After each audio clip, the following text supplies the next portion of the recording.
Hey there, my name is John Siskovich. I'm the founder and creative director here at Farm Marketing Solutions. I'm also a farmer in Western Connecticut. I am part of a farm brewery, and it is crazy fun. And I say that stuff at the beginning of a lot of these episodes just because we are constantly getting new subscribers, which is like a way cool thing. And I want to make sure everybody knows who I am and what I do.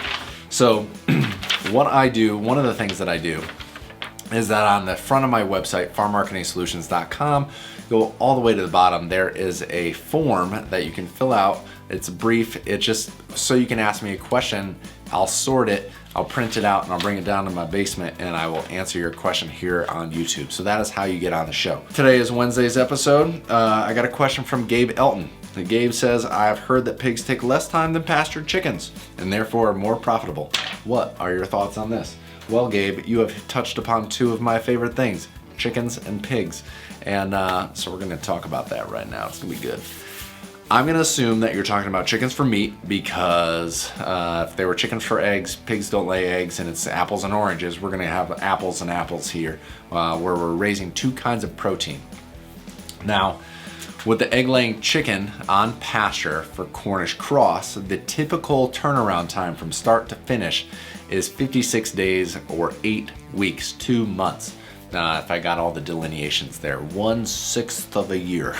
8 weeks start to finish with the Cornish cross, about 11 to 12 weeks with the Red Rangers, depending on what you want your finishing weights to be. And then you can go as far as 15 to 16 weeks with the heritage raised dual purpose breed birds, which if you're doing this for profit, I don't suggest.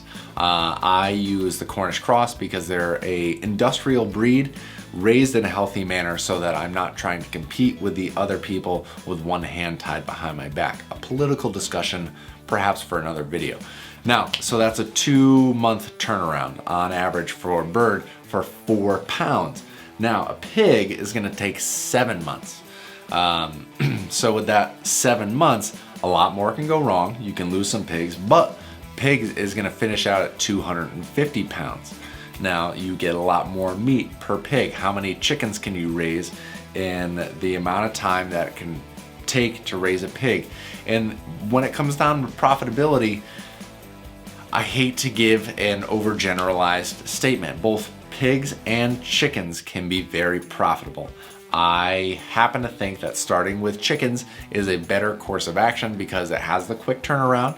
It's a simple little package. If they get out and you're not used to working with livestock, it's easier to chase a chicken around than it is a pig. Ask me how I know. It is less tragic when one dies late in the process. With a chicken versus a pig, you can raise more of them at one time in the beginning. Processing regulations are equally as sticky depending on your area.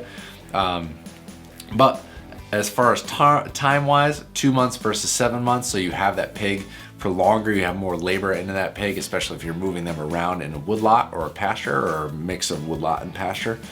And as far as profitability-wise, it could go either way. It is harder to raise a larger amount of pigs. It's easier to raise a larger amount of chickens, but each one has its pros and cons. What it comes down to is your management practices, your expertise, your feed costs, because you're still buying in feed for both of those animals, your processing availability, and what your market can bear in your area. Those are all questions that you have to answer, and I hope send you further down the path now that you have the first couple pieces of information for this question. But it's going to come down to what you're capable to do in your area on your piece of land and with your own personal motivations, both personally and business-wise. Gabe's not the only person who wrote in. I also got a question from Travis for tomorrow, Thursday's episode.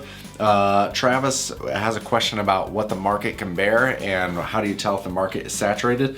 A little more to it than that, but that is the teaser that I'm going to give you through my Ask Me Anything. If you want your question answered, go to farmmarketingsolutions.com, scroll to the bottom of the page, fill out the form that you see there, sign up for the newsletter so you can see when yours is created and on the YouTube channel. And other than that, have a great day. If you do nothing else today, smile, hug somebody, and until next time, I will see you out in the field.